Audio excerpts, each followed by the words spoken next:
Chapter number 7 vectors हमारा chapter. इसमें आप लोगों ने फार्मूला लास्ट टाइम नहीं था पढ़ा, तो इस था रेशियो फार्मूला। पता रेशियो फार्मूला क्या है बेसिकली। हम इसके डेफिनेशन पे बाद में जाएंगे, बाद ये देखेंगे ये हमारे पास कोई दो गले वेक्टर्स हैं। तो बेसिकली अगर वेक्टर्स हैं तो मैं इनकी पोजीशन भी डिस्क्राइब करूंगा। इधर लिसन।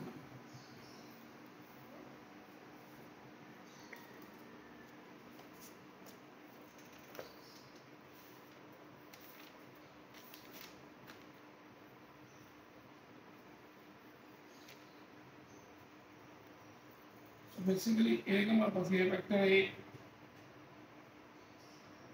और से था, उधर एक वेक्टर मेरे पास और से भी तक। अब बेसिकली आपने इनको जो हमारे पास ये बना ए बी, इसको आपने डिवाइड करना है कुछ इस रेशो से। ये आपके पास बन जाएगा पी, ये बन जाएगा। तो यहाँ से जो हमारे पास न्यू फार्मूला जनरेट होगा वो बनेगा R Q A plus P P divided by P plus Q. तो ये बेसिकली फार्मूला है। अब इसके लिए आपको क्वेश्चन दो ही पढ़ेंगे आपके बुक में। एक्सरसाइज नंबर 7.1, क्वेश्चन नंबर आपके पास 12। तो देखिए 12 की स्टेटमेंट क्वेश्चन की लेंथ भी काफ़ी, तो लिहाजा आप सिर्फ फोकस करते हैं अपने क्वेश्चन की तरफ। वहाँ दो वेक्टर्स गिवन है, पोजीशन वेक्टर फॉर्म में गिवन है। उसको वो ये क्या है, एक को जो क्या 2i माइनस का 3j, और फिर ओ भी क्या है एक नेक्स्ट वेक्टर, उसको हम लिखेंगे 3i plus 2j।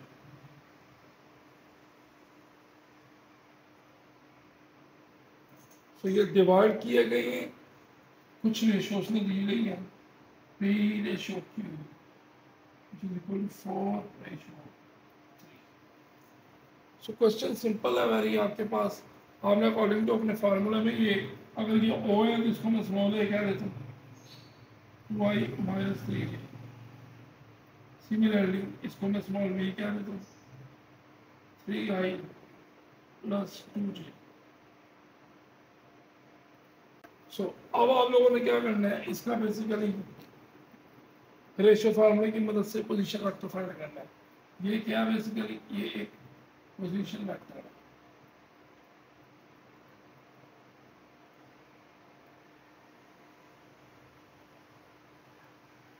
So position vector, we have to find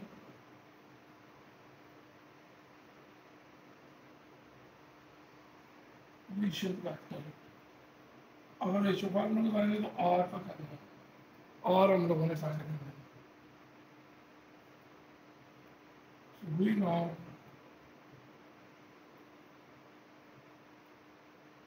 R is equal to QA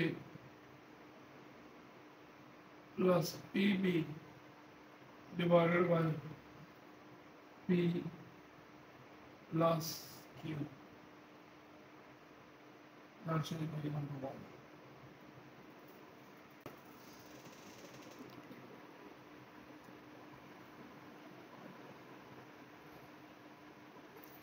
so basically अब इसके अंदर हमने फार्मूला प्लग करनी है इनके वैल्यूज।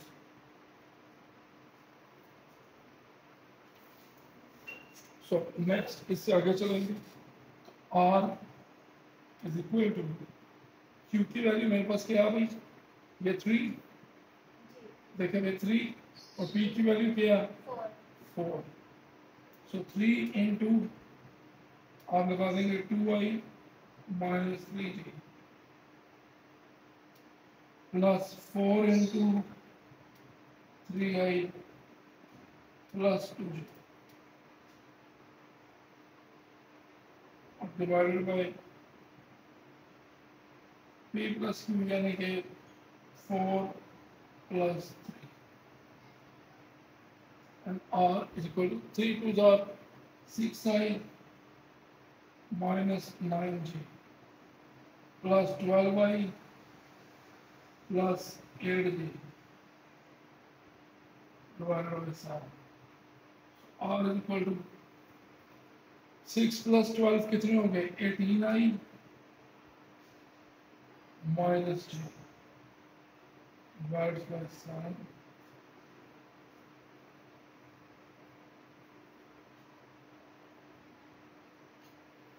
So देखिए भाई इसका पोजीशन वेक्टर क्या बनेगा R is equal to 18 over 7i minus 1 over 7j. So बच्चों एग्जाम का इम्पोर्टेंट शॉर्ट क्वेश्चन है ये जो क्वेश्चन नंबर 12 का इम्पोर्टेंट शॉर्ट शॉर्ट आंसर करेगा ये क्वेश्चन इम्पोर्टेंट है ये तो आप लोगों ने इसको अच्छे से समझ लेना है और तैयार कर देना।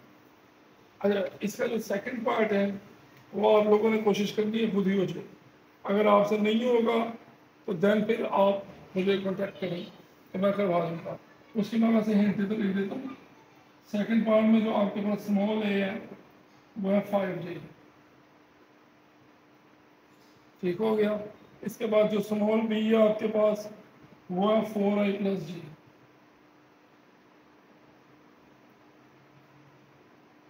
ये वेक्टर है तो इसी तरह से इनके लिखे लिखना है 4i plus j और मेरे पास इसमें p जो है वो 2 है q जो है वो 5। सो सेम आपने ये फार्मूला लगाना है ठीक है और अच्छे से इसको सॉल्व करना है इस तरह से आंसर आ जाएगा इसका भी। सो हम टाइम ज़ाया नहीं करेंगे क्योंकि सप्लीमेंट्री के एग्जाम्स हैं तो टाइम कम है हमारे पास। सो मैं अभी आपको 2 मिनट्स देता हूँ ये जल्दी से सॉल्व करें और दैन फिर आगे इसके बाद हम नेक्स्ट काम शुरू करते हैं। ये जल्दी से मुझे करके दिखा दें क्या आंसर आता है इसका। सो स्टूडेंट्स देखिए इस तरह से ये आर का formula Q A plus P B और बी प्लस क्यू देन हमने इस तरह से 3 को ए की वैल्यू पुट कर दी प्लस 4 ए क्यू की और बी की वैल्यू पुट कर दी पी और sorry Q A plus P B इस तरह से हमने फार्मूला लगा के देन मल्टीप्लाई करके और आर का आंसर आपने निकाल लेना है लाइक दिस। और इसका सेकंड पार्ट में आपको ये लिख दिया ये आपको असाइनमेंट दी है मैंने खुद ही सॉल्व करें जल्दी से इसको डू योरसेल्फ आप लोग इसे खुद ही सॉल्व करें जल्दी से।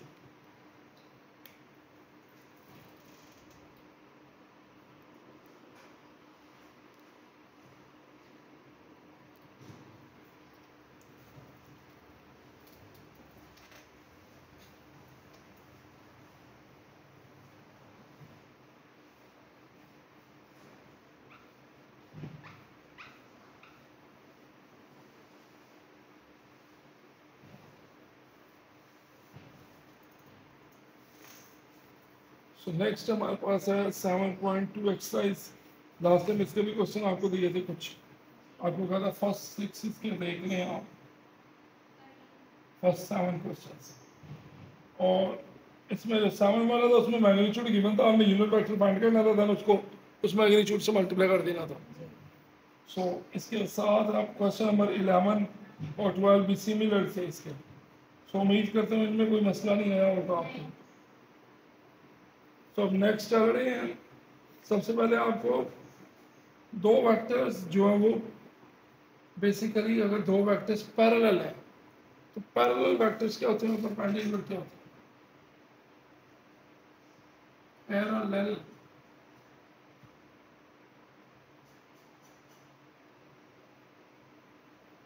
वेक्टर्स सिंपल सी इसकी डेफिनेशन है आपकी two vectors are said to be parallel vectors two vectors A and B are said to be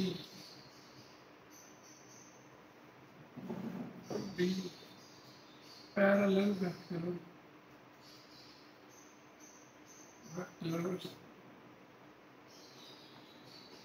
if they are scalar multiple of each other.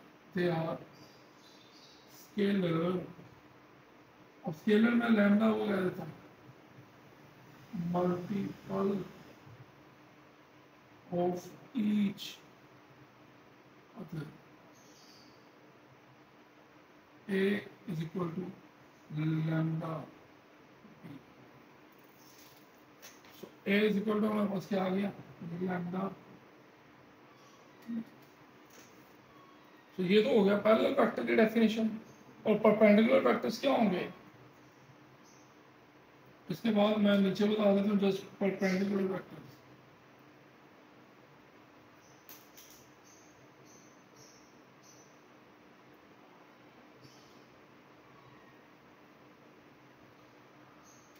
अब यही है भी अगर परपेंडिकुलर तो उनका जो डॉट प्रोडक्ट होगा वो इक्वल टू आ जाएगा. तो दोनों का जो डॉट प्रोडक्ट होगा वो इक्वल टू आ जाएगा 0. तो वेक्टर आपके क्या हो जाएंगे परपेंडिकुलर वेक्टर्स. अच्छा परपेंडिकुलर का दूसरा नाम होता है ऑर्थोगोनल.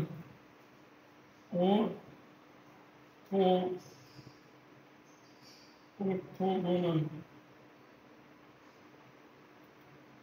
तो अगर वेक्टर्स को ऑर्थोगोनल चेक करना है आपने इट्स मीन आपने परपेंडिकुलर ही चेक करना है. और अब आपके पास जो कुछ इम्पोर्टेंट चीज़ें हैं जैसा कि मैं आपको पहले भी बता रहा था कि सिर्फ हमने इम्पोर्टेंट ही करना है. सो अब देखेंगे अगर डॉट प्रोडक्ट है तो उनके दरमियान में कौन सा एंगल एग्जिस्ट करेगा. एंगल इन डॉट प्रोडक्ट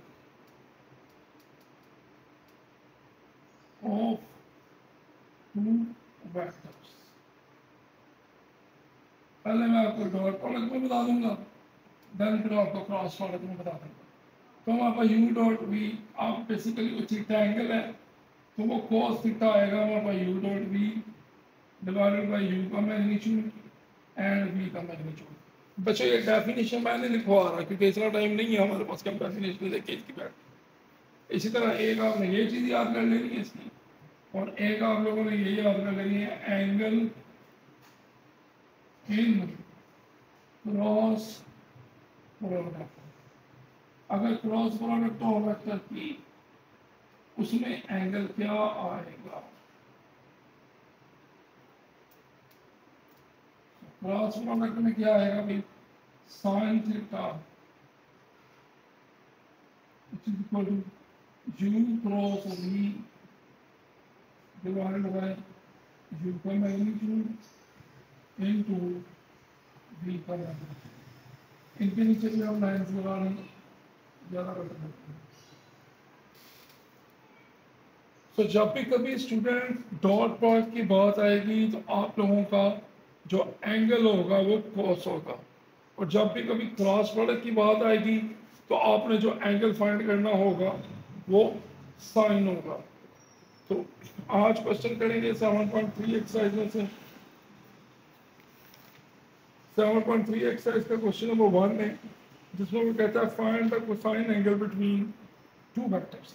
और इसके साथ साथ मैं एक आपको लास्ट डेफिनेशन दे दूं प्रोजेक्शन ऑफ वेक्टर्स. वेक्टर की प्रोजेक्शन कैसे निकालते हैं.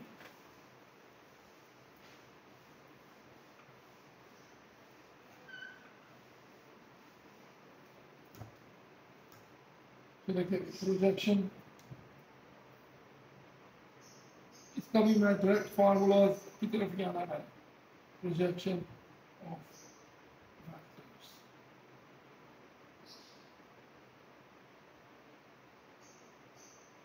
सो पहले है ए अलोंग बी. पहला केस है केस नंबर 1 हमारे पास है ए अलोंग. तो projection of A along B which is equal to A dot B divided by B का magnitude. Next case number 2 है हमारे पास B along A. ये क्या होगा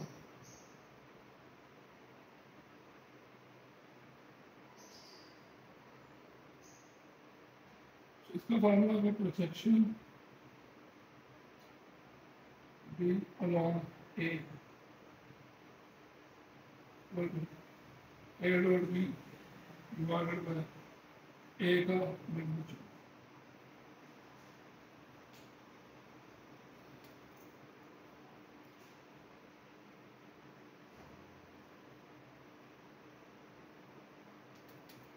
सो ये बेसिकली दो हमारे पास है कंडीशंस।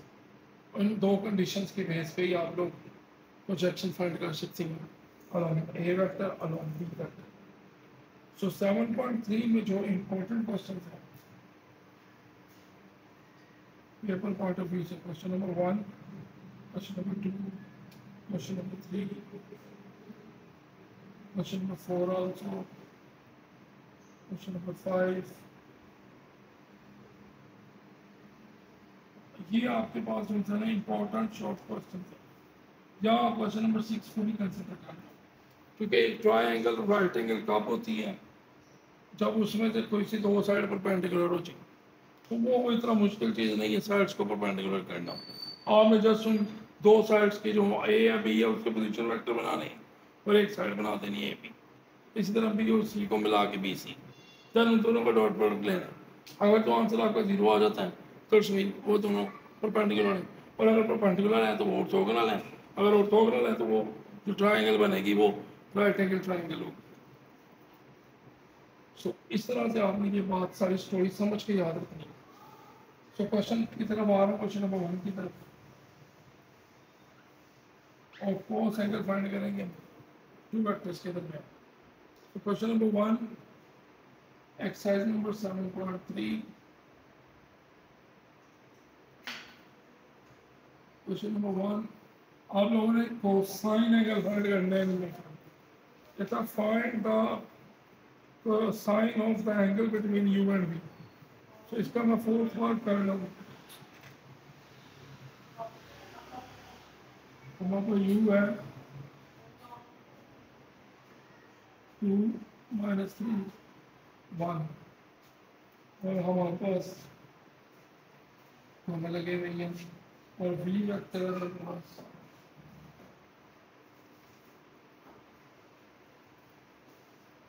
2 4 1 2 4 1। अब आप लोगों ने इसका सबसे पहले क्या बनाना है, इनके पहले पोजीशन वेक्टर बन देंगे, its position vector.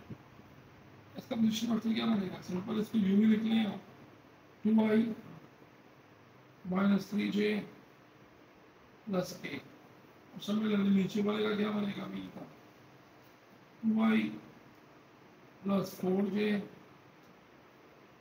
+ a।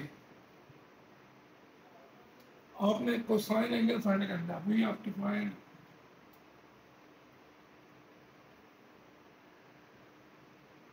Cosine angle का मतलब कोस थीटा आप लोगों ने फाइंड करना है। सो कोस थीटा का भी फार्मूला मैंने बताया क्या है, u dot v divided by u magnitude v magnitude, cos theta which is equal to u dot v divided by u का मैग्नीट्यूड इनटू v का मैग्नीट्यूड।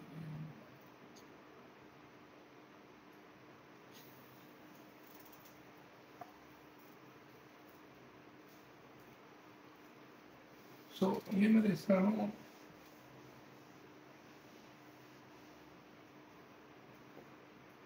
आप लोगों ने u डॉट v लेना है ना,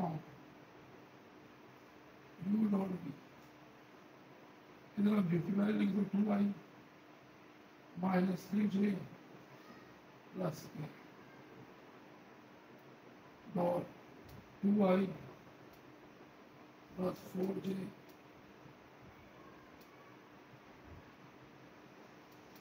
+ a, 2 into 2 plus -3 into 4 plus 1 into 1, 2 to the 4 minus 12 plus 1 minus 7, यहाँ से आ जाएगा। सो देखिए भाई, आपको पता है ये -7 किस तरह है, 4 + 1 5, 5 - 12 -7। अब आपको यू का मैग्नीट्यूड चाहिए और बी का मैग्नीट्यूड। ओके, इस तरफ आप यू ले लो, क्या आ यू आपके पास Y -3j + its magnitude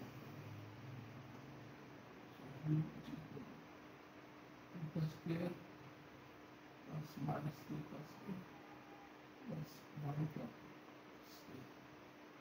So 4 + 9 + 1 140। आपको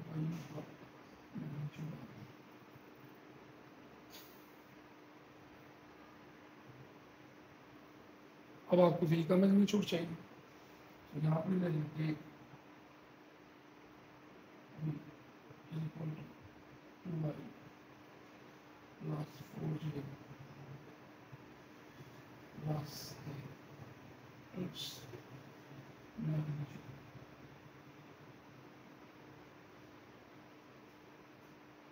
+ square + 4 + square + 1 square।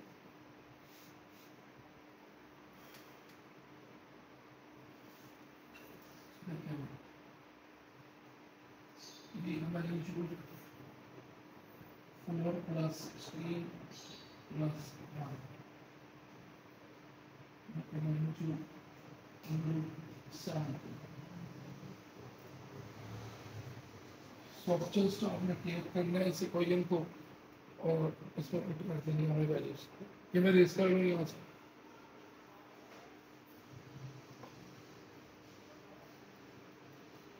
ये equation number 1 cos theta which is equal to u dot v divided by u का मैग्नीट्यूड v का मैग्नीट्यूड।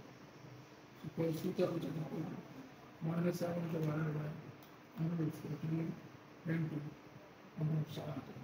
और जो आपको साइन एंगल का है तो आपका यही आंसर है। अगर आपको जस्ट एंगल का होता तब आपने कोस को उधर लेके जाके उसका क्या कर देना था, इनवर्स कर देना था। सो व्यूअर्स यहाँ पे ट्रैक करना आपने, हमारे पास यहाँ पर आएगा 25, एक ही जा रहा है, बाकी तो सब 100 है। तो यहाँ पर भी आएगा 21, 14 लिख रहा है। So that's your answer. छोटी सी करेक्शन आप लोगों ने कर दिया। अच्छा, इसके साथ साथ ये है next question number 2। Question number 2 में आप लोगों को वो कहते हैं calculate the projection along of A along B. तो आपने जब ए अलोंग बी की बात करनी है तो ए और बी का डॉट प्रोडक्ट ले लेना है, जो आएगा उसको बी के मैग्नीट्यूड पर डिवाइड कर देना बस। तो क्वेश्चन नंबर 2 करें, जल्दी से मुझे करके दिखाएंगे। देन मैं क्वेश्चन नंबर 3 करूँगा। मैं 3 कर रहा हूँ, आप लोग 2 करें जल्दी से।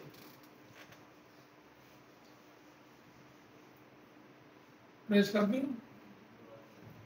सो क्वेश्चन नंबर 3 कर रहा हूँ मैं भैया। क्वेश्चन नंबर 2 में मैंने हिंट दे दिया, वो कहता प्रोजेक्शन फाइंड करो ए अलोंग बी। तो आप लोगों को पता है इसका फार्मूला था A dot B divided by B का मैग्नीट्यूड। सो ए भी गिवन है, बी भी गिवन है, वैल्यूज पुट करें और आंसर निकाल। ए हमारे पास क्या है, आई - के, और बी क्या है हमारे पास जे + के। सो व्यूअर्स इधर आप लोग जब डॉट प्रोडक्ट लेने लगोगे इसको अरेंज कर लो, i + 0j - के, ये इस तरह से बी आएगा मेरे पास 0i + j + के। तो ये आप लोगों की पेज अब इसमें इसकी डॉट प्रोडक्ट लेके वैल्यू पुट करनी है और फिर इसमें इसको सॉल्व कर। सो व्यूअर्स क्वेश्चन नंबर 3 की तरफ जा रहा हूँ मैं, टाइम कम है हमारे पास। क्वेश्चन नंबर 3 में कहता है find real number alpha. real number alpha. आगे वो कहता है so that the vectors are perpendicular can be used. So vectors हमारे पास कौन कौन से हैं? इसका मैं सेकंड पार्ट देख लूँ, आप लोग फर्स्ट पार्ट देख लीजिएगा। मैं चले फर्स्ट ही करवा देता हूँ। u बराबर है मेरे पास 2 अल्फा प्लस j माइनस करके, और v मेरे पास है i plus alpha j plus 4t। आपके पास कंडीशन क्या है कि वेक्टर्स परपेंडिकुलर है। अब देखिए since u and v are perpendicular, तो फिर इसका u dot v equal to किसको लेंगे? जीरो है। अब वही आपको फाइंड, इसको बताओ फाइंड क्या करना है? अल्फा। अल्फा कहाँ पड़ा है? अल्फा तो आपको u और v में पड़ा है। तस्वीर आप इधर u की वैल्यू लिख दोगे, 2 alpha i plus j minus k, और इधर dot i plus alpha j plus 4k। So 2 alpha into 1 plus 1 into alpha plus minus 1 into 4, which is equal to 0. So 2 alpha multiplied by 1, 2 alpha ही आ जाएगा। 2 alpha into 1, answer is 2 alpha plus alpha minus 4, which is equal to 0. So 3 alpha minus 4, which is equal to 0. So 3 alpha is equal to 4 और alpha is equal to 4 over 3. So ये हमारा answer. Just हमने dot product लेनी है, आई के साथ, जे के साथ, के के साथ। सो स्टूडेंट्स, काफ़ी 5-6 साल के पेपर्स के मुताला करने के बाद आपको यहाँ पर वही क्वेश्चंस करवाए जा रहे हैं जो बोर्ड में बार बार पूछे जा रहे हैं। तो आप लोगों ने जस्ट अगर इनको पिक कर लेने तो आपके 4 या 5 शॉर्ट क्वेश्चन कंफर्म में ठीक है। और लॉन्ग की तरफ बाद में देखेंगे कि जाना है कि नहीं जाना इधर, वो ज़्यादा चीज़ें हैं, वो सारे डेरिवेटिव्स इंटीग्रेशन वगैरह उस तरफ। सो अभी मैं आपको कुछ टाइम देता हूँ, 2-3 मिनट्स, आप लोग जल्दी से मुझे प्रोजेक्शन फाइंड करके दें। खड़िए।